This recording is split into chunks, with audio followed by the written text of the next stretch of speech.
Hello, thanks for joining me on this, which is going to be the first of my online workshops. This one's going to be based on Townscapes and it's going to be using Collage. So I decided to make this my first one because we're going to be using materials that everybody should have in their own homes, so you don't need to go out and buy anything extra or special for this. You'll be using just paper. I've got a bit of fairly thick paper here, but you could use a cardboard box.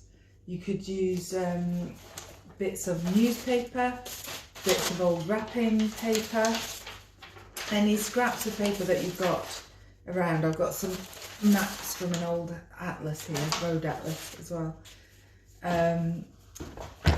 So paper, card, that's what you'll need. You'll also need some glue. I've got PVA here, but it could be wood glue, it could be wallpaper paste, it could be a glue stick, it doesn't matter. Any bits of glue that you got. The other thing is drawing materials. So I've always got charcoal around. If you've got charcoal, it's a really nice loose thing to draw with.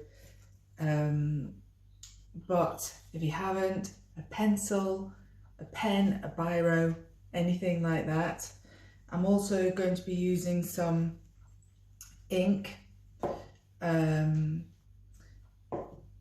don't have to use ink, you could use strong coffee if you've got any coffee left over in the pot, or tea, or whatever you've got. Watercolour paints, gouache paint, anything, doesn't matter. And then for bits of colour, I've got some pastels here. You could use felt tip pens, you could use crayons, anything you got in the house. Be inventive. It's mixed media. Find your own way, be a bit experimental. That's what I'm hoping for in this workshop, that you'll just put aside any expectations of perfection. Perfection is an artist's worst enemy, because it stops you from being creative and being loose and free. And hopefully, because we're using materials that are quite inexpensive, you'll be able to let go of that needing to have a perfect finished product. And actually, you'll probably end up with a finished product that's much better than you would have done anyway. So on my iPad here, I've got some artists that I've used for inspiration for this. First one up is Lowry. This isn't collage, it's painting, drawing, but I chose it because of those really lovely, simple, almost naive shapes. And also because he used to holiday in Berwick-upon-Tweed, so these images are of Berwick, which is my nearest town. There's Berwick's famous town hall. And again, nice simple shapes, nice diagonals. This one's by John Piper. It's the interior of a church. This one, there's more like a townscape there. So John Piper's a mid-century artist, and he used collage and mixed media quite often. There's one with brown paper in it. What these have got are those lovely loose squiggly lines that I'm after from you today. That kind of freedom of drawing without wanting to be too precise. There's lots of scratchy, splashy marks in there. So this one is by an artist called Lucy Jones. She's quite a young artist working now. She's working from Edinburgh, so most of hers are of Edinburgh scenes. You can see the brown paper collage, those nice free marks, nothing tight. Lots of lovely squiggly marks in white there. I like the white lines on that. And the pop of colour, I like that nice vivid blue that she's put in there. She's not trying to get the edges of the building straight. She's not worrying too much about perspective. It's all quite wibbly wobbly, but very, very lovely. I've put links to these artists on my website where you go to look at the video. So have a look at Lucy Jones. There's another one with newspaper, and quite a simple one with some monoprinting on there. I might show you how to do monoprinting on another workshop. Watch this space. So these are by Karen Stamper. She's another artist that's well worth looking at.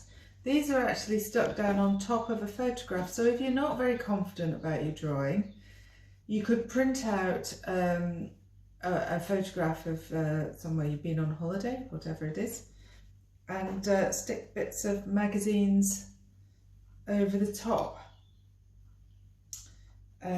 It's nice having these lovely bright colours and the stamps in there.